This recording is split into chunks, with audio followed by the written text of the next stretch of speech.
માનકુવામાં શ્રી વાત કરતા કહ્યું, પ્રથમ અમારું અંગ કહીએ.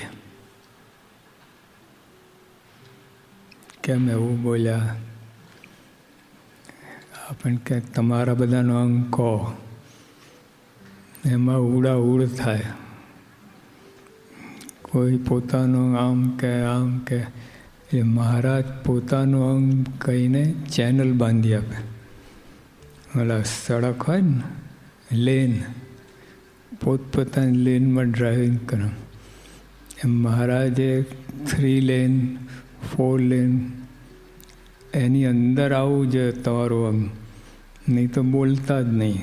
ખેતરમાં હોય ને એટલે 4 લેન બાજુમાં ખેતર હોય બધા, એ વાત ના કરતા. આ લેનમાં ડ્રાઇવિંગ કરતા તો વાત કરજો.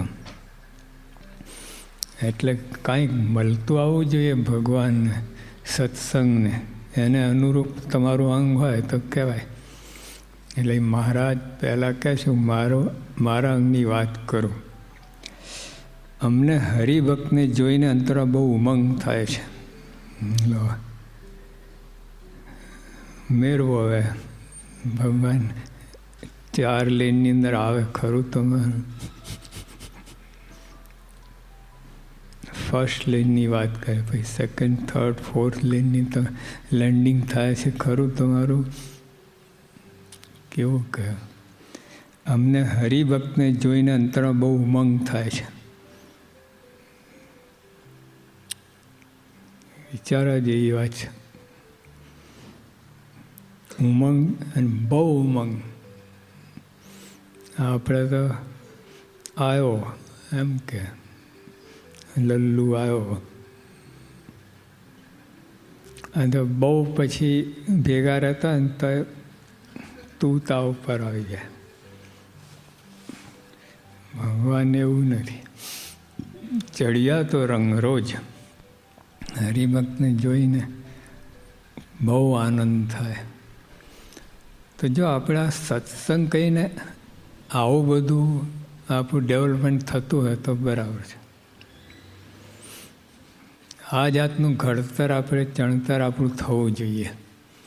મારા જે દિશા આપી દીધી, સત્સંગની અંદર રસપરસ હેત પ્રીત આ બધું હોવું જોઈએ. સગાવાલામાં અંદર કેવું હોય છે, કેટલું બધું હોય.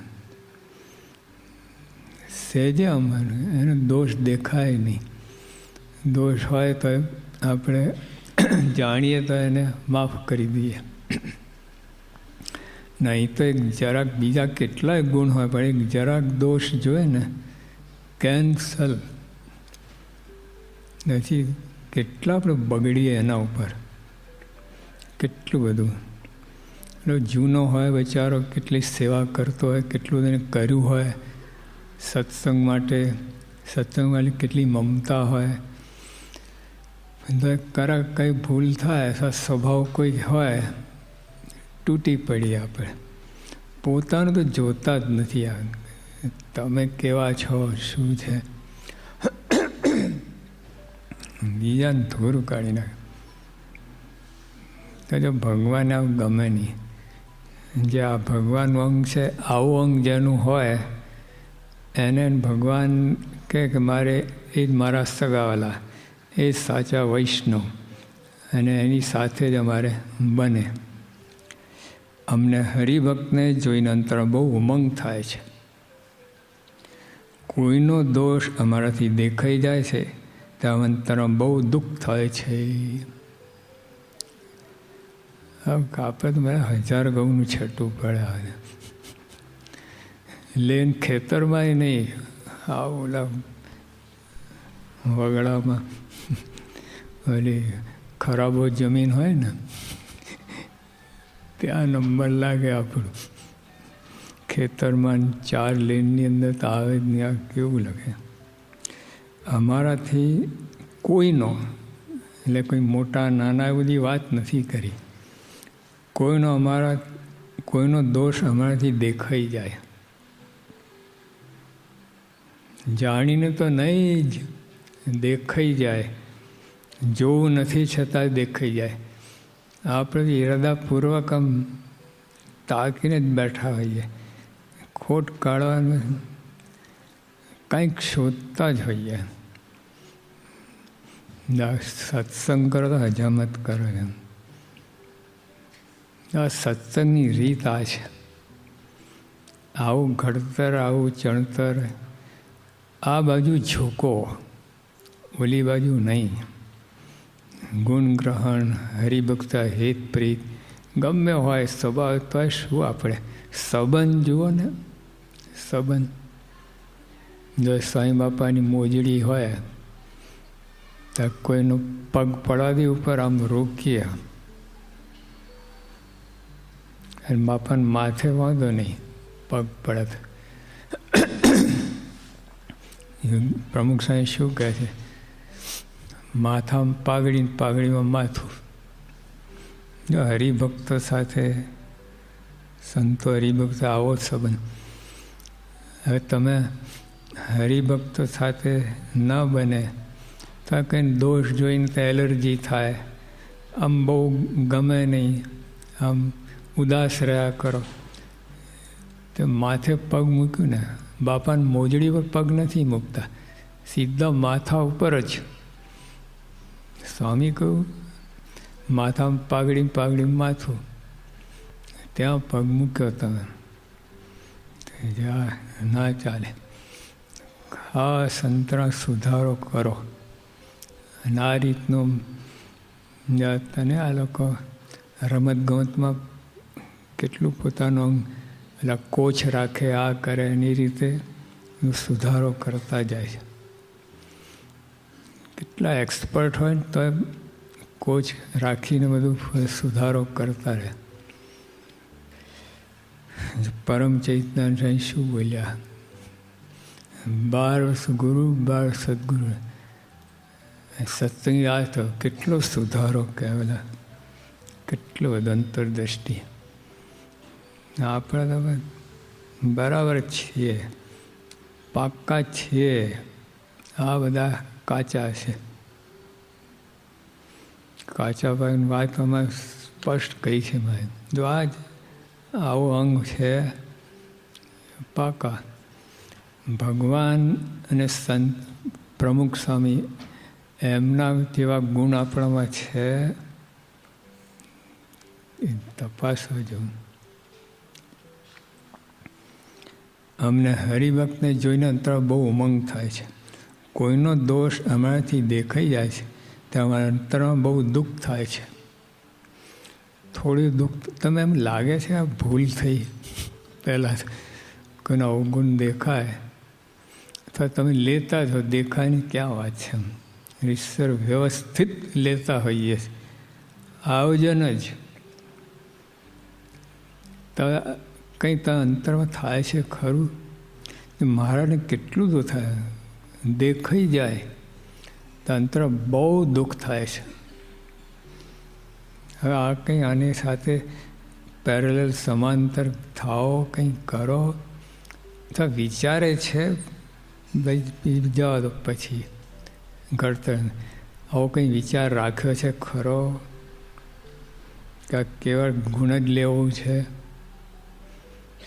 યોગી બાપા ભૂંગરા વગાડી વગાડીને સ્વામી ગમા નર દુખી ગયા પેટના, કોઈ સમજતું જ નથી. કેવું કહે, કોઈનો દોષ અમારાથી દેખાઈ જાય છે તારા અંતર બહુ દુઃખ થાય છે, અને તેને રાજી કરીએ છીએ ત્યારે અંતર શાંતિ થાય. આ તો વાત જ જુદી. કદાચ કોઈનો દોષ દેખાય અને પછી આપણને લાગે કે ના ભૂલ છે, પછી કંઈ આગળ વિધિ થતી જ નથી. અમારે કંઈ તેને રાજી કરીએ, અમે એને રાજી કરીએ. જો આ રીતે બધું વારી લેવાની વાત આ રીતે. આપણે વારી લઈએ કાંઈ નહીં. કોઈની જાહેરાત કરી, કોઈનો દોષ દેખાડ્યો હોય, પછી આપણને ખબર પડે કે આ તો પછી એને કંઈ રિપેર કરવાની વાત જ નથી. જો લોકોમાં જે છાપ પડી ગઈ એને બગડેલી, રિપેર કરવાની વાત જ નહીં. કદાચ પોતા પૂરતું કરે પણ બીજા એટલે કેટલું નુકસાન, કેટલું બધું પહોંચાડે, કેટલું બગાડીએ આપણે. તેને રાજી કરીએ ત્યારે અંતરમાં શાંતિ થાય. સંતો ભક્તો એક એકથી ગુણ કહીને ઉત્તમ છે. ભગવાન કઈ દ્રષ્ટિ, આપણે ઊંધું, બરાબર છે, આમ છે તેમ છે, એક એકથી આ તો હારો આના કરતા આવી એક એકથી ચડિયા તેને ગુણબાજી દ્રષ્ટિ જ નથી આવે. સહજ આ છે ને, આને અંદર નક્કી કરવું પડશે. તો આ ગુણ કેળવાશે જ નહીં. ગુણ લેવાનું, અવગુણ તો ત્યાગ એ છે ને, સમજીને કરશો ને તો કે આ સહસ્ર કરોડો જન્મથી આપણે અવગુણ છે. આ બીજાનો દોષ જોવાનું, આખી દુનિયામાં બધા મોટા મોટા બુદ્ધિશાળીઓ પણ બીજામાં દોષ કાઢવામાં સુરા, ક્રિટિક કહેલો, સ્પષ્ટ વક્તા કહેવાય. સ્પષ્ટ વક્તા હોય ને પહેલાં તમારાથી શરૂઆત કરવી જોઈએ. તમને કેવા ઘાટ થાય છે, થાઓ ને સ્પષ્ટ વક્તા. બીજાને ઉઘાડા પડે, પોતાનું તો ખબર પડે. સ્પષ્ટ શું સ્પષ્ટ વક્તા? દંભ છે નર્યું.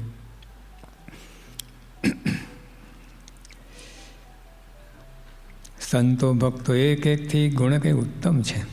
હવે જો મહારાજ શું કહે, અમારા હાથે તેમની સેવા જે દિવસે બની આવે તે દિવસે અતિ આનંદ રહે છે. ભગવાન તક શોધતા હોય, યોગીઓ તક શોધતા હોય છે. હા, યોગીઓ આટલા હતા, રાતના 1-1:30 વાગ્યા હશે અને સિટી કાકા ત્યાં પહોંચ્યા. બાપા યોગી બાપા એમને ઉતાર બધું આપ્યો. પછી સિટી કાકા કહે, સાહેબ તમે આટલી મોડે સુધી જાગો છો? સાહેબ કહે, તમારા જેવા ભક્તોની સેવા મળી જાય તો કેવું કહેવાય. આપણે તો 11 વાગે પૂરું, પછી બીજાને સોંપી દઈએ. હવે તારે સંભાળી લેવાનું. હા, કોઈ આવે તો આપણી ડ્યુટી પૂરી, એનો વાંધો નથી. મહારાજ કેવું બોલે છે, અમારા હાથે તેમની સેવા જે દિવસે બની આવે તે દિવસે અતિ આનંદ રહે છે. એટલે આમાં શું, બીજાને સેવા કરવાની ભાવના રાખીએ, બીજાને મદદરૂપ થવાની ભાવના રહી છે, બીજાનું ગુણ જોવાની ભાવના રહી છે.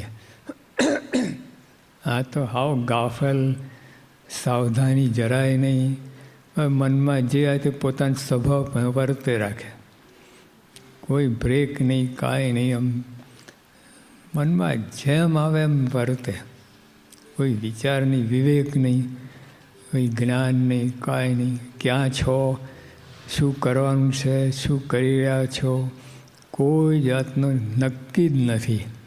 બસ મનમાં ઠીક પડે તે કરવાનું. આપણી રીતે ઘણા સેવા સારી કરતા હોય છે, પણ પોતાની રીતે સ્વભાવને વશ થઈને કરે છે. ભગવાનને, મોટા સંતને વશ થઈને નથી કરતા.